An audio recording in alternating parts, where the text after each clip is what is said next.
கர்த்தருடைய கிருபையோ அவருக்கு பயந்தவர்கள் மேலும், அவருடைய நீதி அவர்கள் பிள்ளைகளுடைய பிள்ளைகள் மேலும் அனாதியாய் என்றென்றைக்கும் உள்ளது. கர்த்தருக்குள் பிரியமானவர்களே, உங்கள் அனைவருக்கும் இனிய காலை வணக்கங்கள். இன்றைய வேதவசன தியானத்திற்காக நாம் தெரிந்தெடுத்திருக்கும் வேத பாகமானது சங்கீதம் 137 4 கர்த்தரின் பாட்டை அந்நிய தேசத்தில் நாங்கள் பாடுவது எப்படி?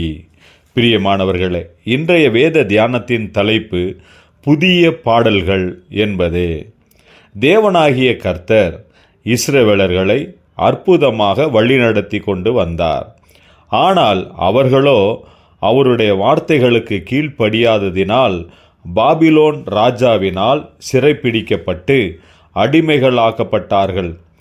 இந்த சங்கீதத்தில் பாபிலோனின் ஆறுகள் அருகே உட்கார்ந்து சீயோனை நினைத்து அழுகிறதாகவும், பாபிலோனில் இருப்பவர்கள் சீயோனின் பாட்டுகளில் சிலதை எங்களுக்கு பாடுங்கள் என்று கேட்கிறார்கள்.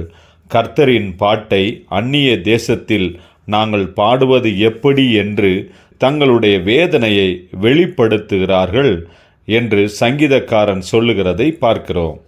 தங்களுடைய இடத்தில் இல்லாமல், சுதந்திரம் இல்லாமல், தேவனுடைய ஆலயம் இல்லாமல் நாங்கள் பாடுவது எப்படி என்று கேள்வி கேட்கிறார்கள். பிரியமானவர்களே, நம்முடைய சூழ்நிலைகள் எப்படி இருந்தாலும், விழுந்து போயிருந்தாலும், மனம் நொந்து போயிருந்தாலும், கண்ணீரின் பாதையில் நாம் கடந்து கொண்டிருந்தாலும், நாம் தேவனுக்கென்று புதிய பாடல்களை பாடுவது நமக்கு கர்த்தர் கொடுக்கும் பாக்கியமாகும். ஏனென்றால் எல்லா சூழ்நிலைகளிலும் கர்த்தர் நம்முடன் இருக்கிறார். அவர் நம்மை கைவிடவில்லை. அவருடைய கோலும் தடியும் நமக்கு தைரியத்தை கொடுக்கிறது என்ற விசுவாசத்துடன் எல்லா நிலைமைகளிலும் கர்த்தருக்கு நாம் புது பாடல்களை பாடுவோம், அவரை உயர்த்துவோம்.